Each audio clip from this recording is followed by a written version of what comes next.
Now, there's been a lot of talk about wearing face covering for religious reasons in schools, courts and at ports. Yesterday, the Prime Minister came out at the Conservative conference saying the government will back a ban on the Niqab in schools and would bring in national guidelines for courts. Today, Anthony Wooding joins us from Kerseys to discuss this.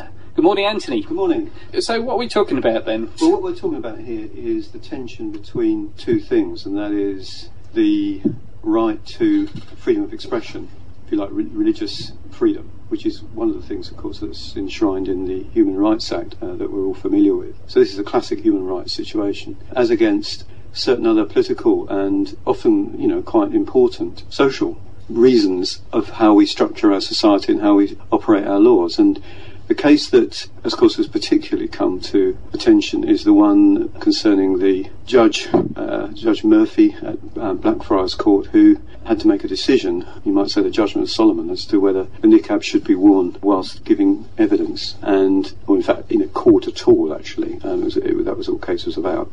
And he decided that it was okay to wear in court, but not actually when giving evidence. And one would have to study the judgment in full, but one of the most important parts of that is that when jurors judge the veracity of people's evidence, we go by visual clues as to whether the truth is being stated or not, as well as verbal clues. Now, in fact, this isn't settled completely, this issue.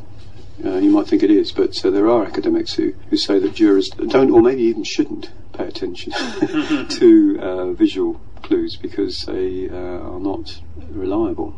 But so the Law Society has now promised to look into this situation. But of course the Law Society are only a pressure group now. They're not the deciding body, although obviously have quite a bit of influence, but it will be something that probably will result in a judge directive, or from on high, so to speak, so probably from Chief Justice or something. It could be the subject of legislation, but I wouldn't have thought so. Or sometimes you'll have test cases going on, testing it out as to... I mean, there was a case, I think, concerning use of niqab in the schools, I think, a while back, which, I think left it that it was up to the school's discretion to decide. Because other countries have gone down the route of this already. The French have. The French in particular, Yeah, and of course it has resulted in quite a lot of social disruption. And this is the other problem. Having said that, the courts have to be safe environments. But it's not an easy subject at all, but one that has to be faced and looked at like all difficult subjects. You can't just sweep it away.